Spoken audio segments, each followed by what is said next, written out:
What's up guys, today we're going to be looking at iOS 7 for the iPod Touch 5th generation.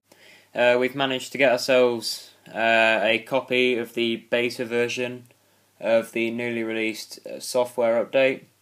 This is the first software designed by Jonathan Ive, who has taken over from Scott Forstall after he was fired due to the Maps fiasco of iOS 6. So this is really putting it through its paces and showing what differences it has to the original iOS. We'll have a comparison of the two, of iOS 6 and iOS 7 in a few days' time. So we're basically just going to run through the new features and stuff like that. So the moment you hit the home button, there is a difference. The home screen has a nice new font on the time. It says slide to, you may not see it because the camera's quite blurry. But when it goes off as well, it's got a really nice fade. It's nicer than just a sharp sudden black screen. And now you actually slide the entire page like that, and you can go like that. And for the first time, the notification center is available on the lock screen, but we'll go into more detail on that. So yeah, just slide across like that, and you've unlocked. We've got a nice little animation there. So as you can see, the apps are a lot different now, while the icons are at the moment. The Jonathan Ive has made the design a lot flatter, as it was rumoured to be, and you can see that through the apps icons. So we're just going to go through them one by one, and I'll tell you about them. So we'll just hit calendar. So you can see you've got the nice smooth white and black and red. It's just very simple colours. It's a very nice way to do it. Just focus on there. Everything's gone red. But yeah, it's made it look really simple. You can zoom out. You can select the dates along there. You can go along. You can zoom out to the month, and then also the year like that. It's a very nice look compared to the old calendar, and you'll see more of that in the comparison. So we're going to photos. We've just got a picture there of just the update there, but it's also got this special thing called moments, which is really good. They showed off in the keynote a bit. It's basically your iPod detects where the photo has been taken and the time it's been taken, and they put them together in these groups, which they call moments. And it's basically a collection of that day or wherever you went. So whenever you're looking for them, you can go back to that day, and they'll be there. So the collections you just got there, sorts them into years, and you can go and different ones to that. So yeah, you've still got albums and everything like that. Camera has changed a lot. Just dismiss that. So now you've got, you can swipe across from photo to video. You can do square photos now. Pano, which this is panorama even. Yep, and you can also add is that what it is? Yeah, you can add filters as well onto it. So you just add like that, and it gives it a nice filter. So yep, as you can see, there will be another comparison, as will most of the, well, no, all of them will be compared against the regular iOS 6 version in the comparison coming up. Going to videos, I haven't really seen this since there's no videos there, so once we have, we'll show you that. Maps, I assume, is the same. They've just really, didn't really tell us they'd updated it much. So yeah, they just updated the top there with the new fonts and the look. There's a new way to switch between 3D and stuff like that there, and GPS. Not really much changing there, it's basic. Weather. This is really nice, I think. It gives you the nice clear name and location, and the temperature at the time, but also in the background it gives you these custom animations of if I switch between there, it says mostly clear, so you got a clear night. Cloudy, you got clouds, and there's only two on it at the moment. It's really nice because I've seen in the keynote they gave us some animations, and it gives like lightning storms and stuff like that when it's lightning storms. And it looks really nice and clear, and it gives you a good idea of what's happening. Down below you've got Tuesday, which is today, and you've got the forecast there. You've also got a nice simple forecast for the next few days. down below.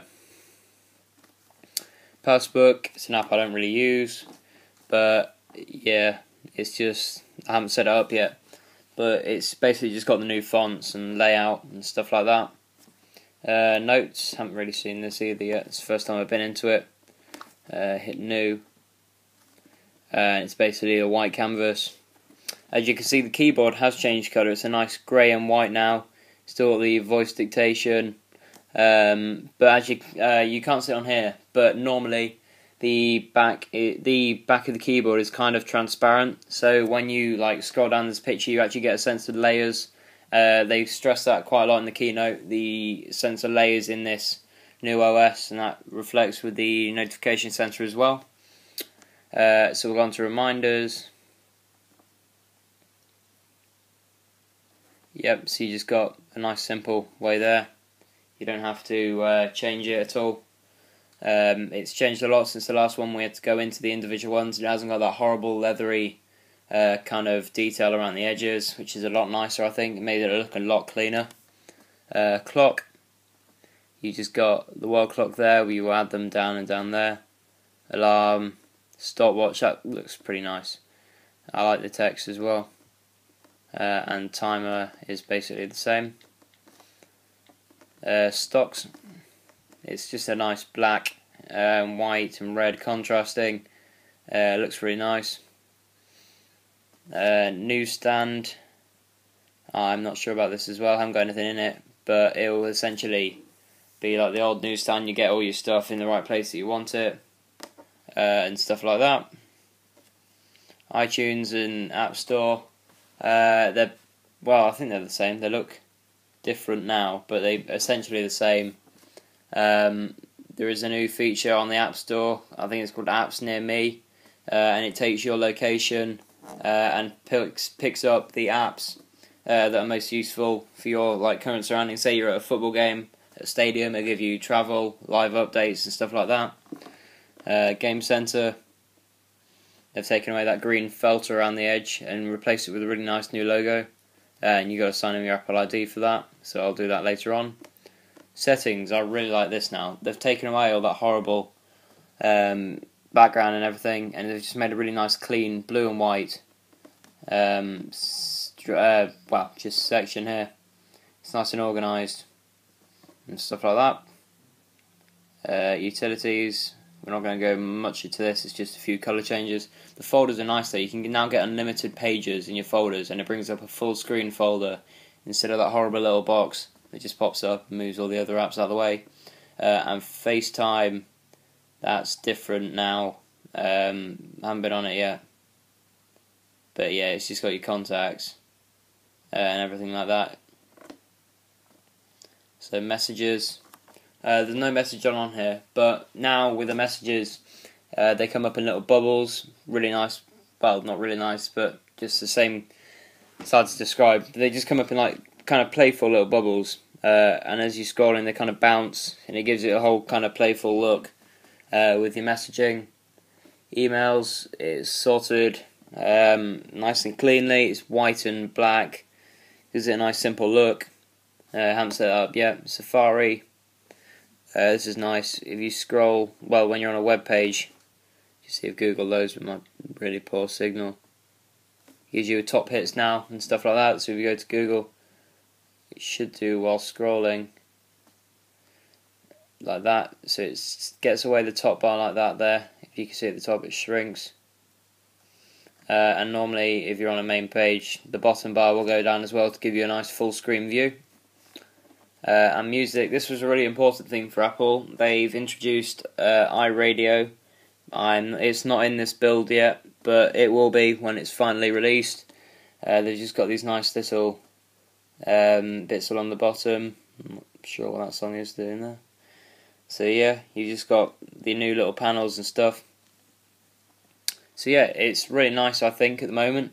They also have incorporated Newsstand. It's got a nice kind of transparent back now. And it gives you a sense of everything you have. It's nicely sorted out. So it tells you what you got on for your day, stocks that you're interested in, and your events for the next day. So if you slide up from the bottom, this is nice. It's called Control Center. I think this is what iOS has been lacking for the last few updates. They really should have introduced it sooner. There have been jailbreak alternatives to this, but this is probably the nicest version there is. You can control your airplane mode, Wi-Fi, Bluetooth, what's it called? Do not disturb, and lock orientation from the top. You can also change your brightness up and down. From there, you can control songs. You can do the flashlight there. I'm not sure what that is. That's a timer. I'll get to that in a minute. Bring that back up. Yeah, you got the calculator and it's straight to your camera. AirDrop, they've also introduced. It's a simple sharing function that you can use, and that sends all your stuff or anything you want to send to somebody to the nearest people with AirDrop enabled, and it works with your contacts. And if not, you can go into it and kick everyone, so then you can send it to anyone that's nearby. So yep, we'll go into. I was going to go. Oh yeah, multitasking. This is really nice. You now get a nice app preview of what you had open before. If you slide along there, so you get a full screen view of what it is. And to get rid of it, you simply just drag it up like that. So it makes it a lot nicer. I think it would be nice if they included a kill all button, so you could just clear all the apps straight away. But hopefully they'll bring that in another update. Let's clear these.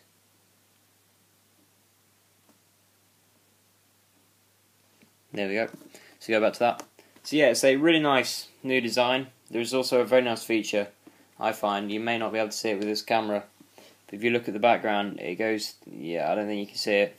But when you turn the device, it gives it more of a layer. It gives it 3D effect. So you look down, and you can't see it at all on there. But I can see it with my eyes now. You turn it, and the wallpaper moves, and it gives it a nice 3D effect. So yeah, it gives it some kind of depth to the already, well, the flat design, but it gives it some depth. Siri has also been updated. Now it's just got a nice, yeah, there you go.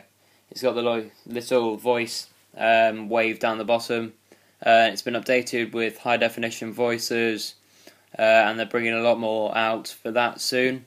It's now got new features such as this. Turn off my Bluetooth. I'm sorry, I can't take in that many words at once. Just retry that because it recorded it when I was doing that little voiceover. Turn off my Bluetooth. Okay, I turned off Bluetooth. See, there you go, that's a very useful feature there.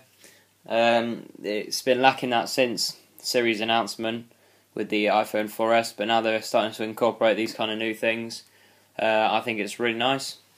So when you lock it as well, it's got a rather nice animation. It kind of fades out, as I've said earlier, without that sudden the black screen coming up. You've still got access to the camera there. I've been through that. Notification center in there. Actually off that. So this is the first time today I've actually used it, and it takes you straight into it there. But I normally would have a passcode lock on here, but I just happen not to because I haven't set it up yet. So yeah, thank you for watching this quick overview of iOS 7. We're going to have a full comparison up soon against an iPod Touch 4th gen running iOS 6.1.4, which is the most up-to-date one at the moment, and we'll compare the features and everything like that. So yeah, thank you for watching.